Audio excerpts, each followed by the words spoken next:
대부분 슈퍼나 마트에 물건을 사러 갈 때에 환경 보호를 위해서 장바구니를 준비해가는 그런 트렌드가 우리 삶 가운데 있습니다. 그런데 급하게 살 것이 있어서 또는 마트를 방문하거나 미처 이 장바구니를 준비하지 못했을 때에 물건을 담기 위한 봉투를 구입하기도 합니다. 구입한 물건의 양과 또 때에 따라서 재활용 박스를 이용하는 경우도 있고, 또 가지고 간 가방에 넣고 나머지는 손으로 들고 가는 경우도 있습니다. 근데 저는 주로 이 10리터짜리 종량제 봉투를 구입하고 그 구매한 물건들을 오고 있습니다. 사실 이 종량제 봉투는 쓰레기를 담아서 버리기 위해 만들어진 봉투입니다. 하지만 이 봉투에 새로 산 과일이나 야채, 과자나 음료 등 방금 구입한 깨끗한 물건을 담으면 장바구니의 역할을 할 수 있게 됩니다. 그런데 집에 돌아와서 담겨있던 물건을 꺼내고 그 봉투에 쓰레기를 담는 순간 그 봉투는 쓰레기 봉투가 됩니다. 이처럼 같은 것일지라도 그 안에 무엇을 담느냐에 따라서 그 모습이 완전히 달라지는 것을 보게 됩니다. 이처럼 우리의 마음에도 무엇이 담겨 있느냐에 따라서 삶의 모습과 결과가 달라집니다. 그리고 오늘 본문은 우리의 마음 가운데 무엇을 담고 있어야 하는지에 대해 한 사람의 인생의 결과를 통하여 분명히 말씀하고 있습니다. 오늘 함께 나누는 사무엘하 18장은 다윗과 압살롬의 전쟁의 시작과 그 마지막 장면을 기록하고 있습니다. 다윗과 압살롬의 대립이 클라이막스를 향해 달려가고 있는 이 싸움의 결말은 어떻게 끝이 났을까요? 압살롬의 시작은 참 화려했습니다. 성경에 있는 여러 인물들 중에 이만큼 탁월한 사람이 있을까 싶을 정도로 많은 백성이 그를 따랐고, 다윗의 아들이면서 다윗을 가장 많이 닮았던 아들, 심지어 다윗을 능가하고 그를 뛰어넘을 위대한 왕이 될 것이라 평가를 받았던 압살롬은 결국 많은 사람들의 지지를 받아 가만히 있어도 왕이 될 수 있었지만, 더 빨리 왕이 되고 싶었는지 아버지에 대항하여 반란을 일으킵니다. 다윗의 시대는 가고 이제 압살롬, 당신이 왕이 되어야 합니다 라는 주변의 열렬하고도 적극적인 지지를 힘입어 쿠데타를 일으키게 되죠. 그 정도로 압살롬은 다윗에 비하여 압도적인 세력을 가지고 있었고, 손쉽게 다윗을 몰아내고 자신이 이스라엘의 새로운 왕이 될 수 있을 것이라 생각했을 것입니다. 분위기는 분명 압살롬이 승리해야 할 것 같은데, 놀랍게도 오늘 본문의 결론은 다윗의 승리로 끝이 납니다. 어떻게 이 상황이 뒤집어질 수 있었을까요? 우리는 인생을 살아가며 압살롬처럼 시작부터 준비가 되고 무엇인가를 가지고 시작해야만 할 것 같고, 인생의 포부나 계획을 가지고 있어야 무엇을 해도 될 것 같은데, 그런 것 하나 없이 요즘 말로 나락의 길을 걷고 있던 이 다윗이 오히려 모든 상황을 뒤집고 승리하는 결과를 누리게 됩니다. 도대체 어떻게 압살롬은 망할 수 없을 것 같은 그 상황에서 망했으며, 어떻게 다윗은 이길 수 없을 것 같은 그 상황에서 이길 수 있었을까요? 이 시간 다윗의 아들 압살롬의 모습을 통해 우리가 집중해 보며 압살롬은 왜 망할 수밖에 없었는지 함께 살펴보겠습니다. 사랑하는 늘사랑의 성도님들의 삶이 현재 각각 어떤 상황 가운데 있는지는 제가 다 알 수는 없지만, 오늘 이 말씀을 통해서 하나님의 인도하심과 음성을 듣고 깨달으며 이를 통하여서 모든 상황을 승리로 역전시켜 나가는 저와 늘사랑의 모든 성도님들의 삶이 될 수 있기를 주님의 이름으로 소망합니다. 후세의 계략으로 다윗은 마하나임에 이르러 군대를 재정비하고 전쟁에 대비할 시간을 벌 수가 있었습니다. 역사가 요세푸스에 따르면 당시 압살롬의 군사는 5만 명, 다윗의 군대는 4천 명 정도밖에 되지 않았다라고 합니다. 다윗은 이 4천 명의 군사를 세 부대로 나누어 요압, 아비새 그리고 이때의 통솔 아래 두었습니다. 그리고 오늘 본문을 보면 다윗도 전쟁에 나가기를 참전하기를 원했던 것 같습니다. 하지만 모든 군사들은 적들이 오직 다윗만을 노릴 것을 알고 있었기에 이를 만류합니다. 다윗은 그들의 말을 받아들여 후방에 남게 되었습니다. 그리고 군사들이 출정을 위해 떠나갈 때에 다윗은 그 군 지휘관들에게 이 압살롬을 너그러이 대해달라고 간곡히 부탁합니다. 그를 죽이지 말고 살려 데려오라는 말이죠. 이 대목에서 조금 의아했던 것은 다윗은 결말을 알고 있었나라는 생각이 들었습니다. 압살롬을 죽이지 말고 전쟁을 떠나는 그 장군들에게 당신들이 죽지 말고 살아 돌아오시오라고 하는 것이 아니라 압살롬을 죽이지 말고 살려오도록 부탁한 것이 과연 그저 아버지로서 아들을 걱정하는 마음에서 비롯된 것인지, 아니면 이 전쟁의 끝이 어떻게 끝날 것인지를 알았기 때문에 그렇게 당부를 했던 것인지는 알 수는 없지만, 다윗의 아버지로서의 마음, 그를 측은히 여겼던 그 다윗의 마음을 느낄 수 있었습니다. 어찌됐든 간에 그렇게 재정비를 마친 다윗의 군대는 뒤쫓아온 압살롬의 반란군과 드디어 에브라임 숲풀에서 격전을 벌이게 됩니다. 이 에브라임 숲풀은 산세가 험하고 구멍과 함정이 많은 것으로 유명했습니다. 군대의 수는 적었지만 이곳의 지형을 잘 알고 있었던 다윗, 또 전쟁의 경험이 많았던 다윗의 군대에게는 매우 유리한 지형이었습니다. 그 결과 7절부터 8절까지 말씀을 보시면 온 이스라엘 각지에서 끌어모았던 압살롬의 대군은 겨우 4천 명에 불과한 다윗의 군대에 힘 한번 제대로 써보지 못하고 전사자만 2만 명 가까이 되며 칼에 죽은 자보다 숲풀에서 죽은 자가 더 많았다라고 그들의 대패를 성경은 기록하고 있습니다. 이후의 상황을 본문이 자세하게 기록하고 있지는 않지만 본문 속 상황을 가만히 살펴보면 갑작스럽게 다윗의 부하들을 맞닥뜨리게 되고, 이 압살롬은 자기의 군사들이나 호위병과 떨어져 혼자 노새를 타고 도주하고 있었던 것으로 보입니다. 그런데 이때 조금 당황스러운 사건이 발생하게 됩니다. 오늘 본문 9절 말씀인데요, 함께 읽어보도록 하겠습니다. 본문 9절 말씀입니다. 시작. 압살롬이 다윗의 부하들과 마주치니라. 압살롬이 노새를 탔는데 그 노새가 큰 상수리 나무 번성한 가지 아래로 지날 때에 압살롬의 머리가 그 상수리 나무에 걸림에 그가 공중과 그 땅 사이에 달리고 그가 탔던 노새는 그 아래로 빠져나간지라. 압살롬이 노새를 타고 도망치던 중에 어떤 상수리 나무를 지나게 됐습니다. 본문은 그 나무가 번성한 가지, 즉 잎이 무성한 가지로 표현하고 있습니다. 그런데 도망치며 그 나무를 지나가는 그때 압살롬의 머리가 그 나뭇가지에 걸리는 일이 발생했습니다. 참으로 어이없고 황당한 일이죠. 어떻게 머리가 나무에 걸릴 수 있을까요? 그림이 좀 그려지시나요? 우리 속담에 뒤로 넘어져도 코가 깨진다라는 말이 있습니다. 압살롬의 지금 상황이 딱 그런 경우가 아닌가 싶습니다. 한번 이 장면을 상상해보고 그려보시기 바랍니다. 압살롬이 노새를 타고 딸긋딸긋 하고 가고 있는데, 이게 가고 있다가 멋지게 이렇게 타고 갔는지 아니면 급하게 갔는지 휘날리던 머리카락이 나무까지 걸린 상황입니다.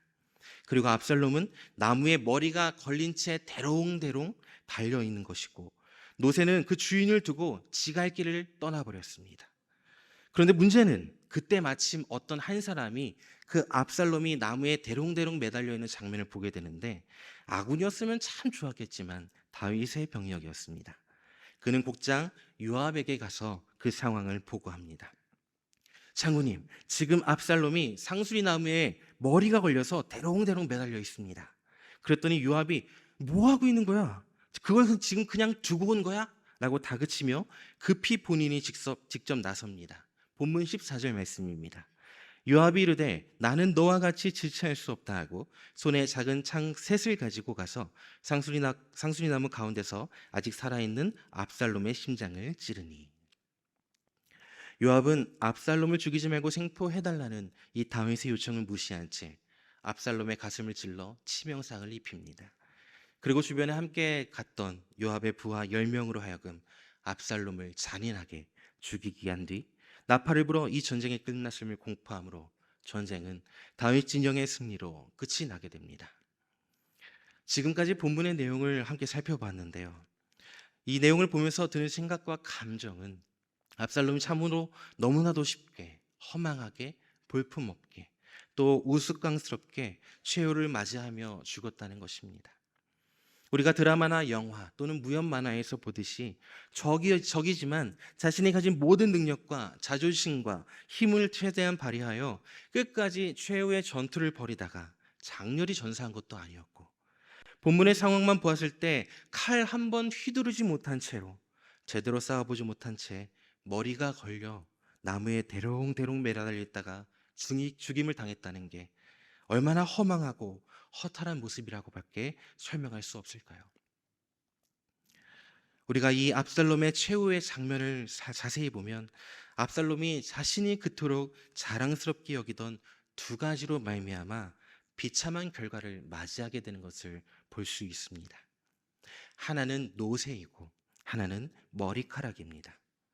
노새는 순아기와 암말 사이에서 태어난 혼합종인데 이 노새는 정확한 음식, 즉 먹기에 거칠고 씹기에 쉽지도 않은 음식을 잘 먹기도 했습니다. 특별히 이 노새가 힘이 세고 튼튼해서 짐을 나르거나 왕족이나 귀족들의 교통수단으로 이용되었습니다. 특히 성경을 살펴보면 구약시대의 노새는 이스라엘의 왕족이나 귀족들이 이용하던 주요 운송수단으로 사용되었습니다. 압살롬이 다말 사건으로 인하여서 그 이복형 암논을 살해할 때 보면 사무엘하 13장 29절에 이렇게 기록하고 있습니다. 압살롬의 종들이 압살롬의 명령대로 암몬에게 행하매 왕의 모든 아들들이 일어나 각기 노새를 타고 도망하니라. 이처럼 노새는 곧 왕의 신분을 나타내는 동물이기도 합니다. 압살롬은 이러한 왕의 신분을 나타내는 노새를 타고 전투에 나섰다가 어처구니 없이 상수리 나무에 머리털이 걸려 죽음을 맞이하게 된 것입니다. 또 압살롬이 자랑으로 여겼던 다른 하나는 오늘 그의 죽음의 직접적 원인이라고 해도 과언이 아닌 머리카락입니다. 사무엘하 14장 25절과 26절을 보면 압살롬에 대해 이렇게 기록하고 있습니다. 온 이스라엘 가운데서 압살롬같이 아름다움으로 크게 칭찬받는 자가 없었으니 그는 발바닥부터 정수리까지 흠이 없음이라. 그의 머리털이 무거움으로 연말마다 깎았으며 그의 머리털을 깎을 때에 그것을 달아본즉 그의 머리털이 왕의 저울로 200세겔이었더라. 방금 읽은 말씀의 내용처럼 압살롬은 아름답고 흠이 없는 자였습니다. 발끝부터 머리끝까지 정수리까지 흠이 없는 것을 넘어서 그가 가지고 있던 머리카락조차도 아름다웠습니다. 얼마나 풍성했는지 200세겔인데 이 200세겔을 킬로그램으로 환산하면 약 2.3kg이라고 합니다. 신생아의 몸무게 정도 되는 머리카락을 매년 깎았다는 거죠. 이처럼 압살롬의 아름다움은 사람들의 부러움과 선망의 대상이었고 압살롬 자신에게 노새를 타며 멋지게 휘날리는 그 머리카락은 자부심 그 자체였습니다. 그런데 그런 아름다운 머리카락이 이제는 그에게 죽음을 불러오는 도구가 되어버렸던 것입니다.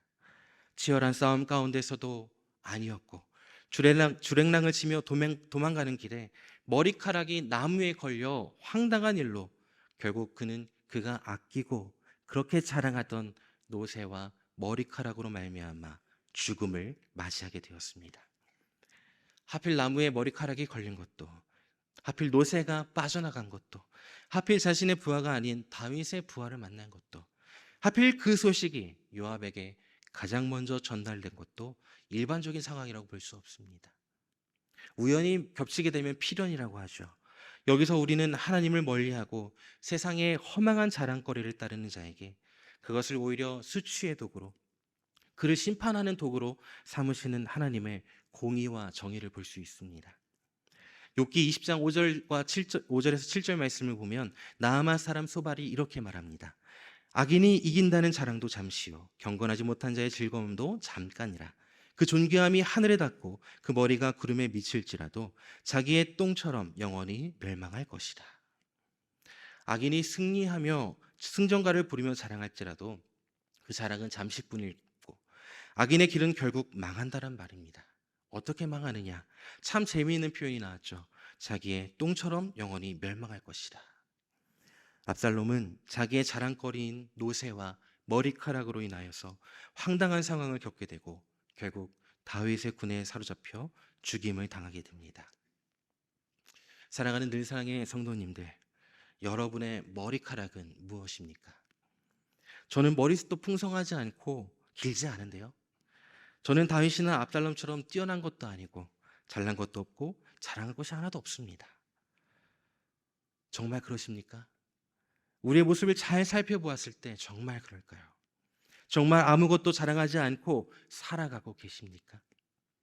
솔직히 그래도 내가 이것만큼은 저 사람보다 괜찮지 하거나 이것만큼은 내가 자신 있어 하는 부분이 있음을 저는 고백합니다. 오늘 압살롬의 모습을 통해 사람은 자신 없고 못하는 부분이나 없는 것으로 죄를 짓기보다는 자신 있는 것, 잘하는 것, 내가 가진 것, 그것으로 인하여 죄를 짓기 쉽다는 것을 깨닫게 됩니다. 그리고 그러한 자랑은 하나님 앞에 아무 의미 없고 무가치한 자랑거리로 허탈한 자랑거리입니다. 야고보서 4장 16절에서 성경은 이렇게 말씀합니다. 이제도 너희가 허탄한 자랑을 하니 그러한 자랑은 다 악한 것이라. 자, 다시 한번 여쭤보겠습니다. 여러분의 휘날리는 머리카락은 무엇입니까? 취업이 어려운 시대에 안정된 직장에 취업하여 승진을 향해 최선을 다해 살아가는 아들이십니까? 세상에서 어느 정도의 지위와 커리어를 쌓아가며 멋지고 추앙받은 여성으로 성장하고 있는 딸이십니까? 아니면 집을 사기 어려운 이때에 내 집을 마련하고 안정된 삶을 살아가는 그러한 삶이십니까? 혹은 내가 생각하는 대로 일이 잘 이루어지고 있음이 자랑거리이십니까? 자랑거리는 학벌이 될 수도 있고 직분이 될 수도 있으며 내가 지나온 경력과 삶의 걸음걸음이 될 수도 있습니다. 압살롬처럼 좋은 외모가 자랑거리가 되기도 하고 남들이 가지지 못한 못한 것이 자랑거리가 될 수도 있습니다. 그러나 하나님과 크기와 상관없는 자랑거리는 압살롬의 머리카락에 불과합니다. 시편 12편 3절 말씀을 보면 여호와께서 모든 아첨하는 입술과 자랑하는 혀를 끊으시니라고 기록하고 있습니다. 인간의 자랑은 자신의 멸망으로 가는 길을 준비할 수 있습니다. 오늘 이 압살롬의 자랑, 그의 머리카락이 바로 그와 같은 역할을 했습니다. 압살롬은 외모로 많은 이스라엘 사람들의 사랑을 받았고 그의 자랑거리로 이스라엘 사람들의 마음을 빼앗았지만 어처구니 없게도 압살롬은 그의 아름다운 머리카락이 상수리 나무 가시에 걸려 죽게 되었습니다. 그의 인생의 마지막 순간에는 자신을 따르던 그 수많은 사람들은 온데간데 없이 홀로 남겨져 버렸습니다. 사랑하는 늘사랑의 성도 여러분, 바라기는 혹시 나에게 자랑이 있다면 하나님께 그 자랑이 붙들리길 소망합니다. 그것은 하나님이 주신 하나님의 선물이기 때문입니다. 그러나 진정한 우리의 자랑은 그런 것들이 아니라 우리의 삶으로 나타나는 나의 모습이 아니라 오직 예수님밖에 없음을 고백합니다. 자랑하려거든 주님만을 자랑하는 저와 여러분이 되시기를 소망합니다. 하나님께 붙들렸던 사람, 다윗은 많은 실수와 어려움을 당했지만 하나님의 보호 가운데 있음을 볼 수 있습니다. 모든 것은 하나님께 달려있다라는 고백으로 인한 삶, 바로 이것이 압살롬과 비교된 다윗의 삶의 모습이었고 그 결과로 다윗은 승리를 얻을 수 있었던 것입니다. 자신의 강함이 아닌 자신의 약함을 통하여 하나님께서 일을 이루어 가시는 것을 바라보며 그것을 의지하는 삶, 그러한 삶을 간증하는 것이 우리의 삶의 모습이 되어야 될 줄로 믿습니다. 자신의 약한 모습을 변하여 강하게 하시고 부족한 것을 넘어 채워주시며 넘어질 때 손잡아 일으켜 주시고 낙심될 때에 그 마음을 새롭게 하심으로 삶의 고난과 역경이 있을지라도 참 평안을 주시는 그 하나님을 자랑해야 하는 것이 우리가 이 땅에서 살아가야 할 삶의 모습이자 우리의 삶의 목적이 되어야 합니다. 이제 돌아오는 주일은 테마 예배로 드려집니다. 계속해서 우리에게 맡겨주신 영혼을 향한 간절한 마음과 그들을 향한 사랑의 섬김을 통하여서 우리의 VIP들을 하나님께로 인도할 수 있기를 바랍니다. 그러나 이때 나의 모습과 나의 상황을 자랑하는 것이 아니라 오직 주님만을 자랑하고 나의 삶을 통하여 일하시고 계시는 주님만을 드러내고 연약하고 부족한 나의 모습이지만 그것조차도 사랑해 주시며 일으켜 주시는 주님을 자랑하는 주님만이 나의 자랑되며 그 자랑함을 나타내는 저와 늘 사랑의 모든 성도님들 되시기를 주님의 이름으로 축원합니다.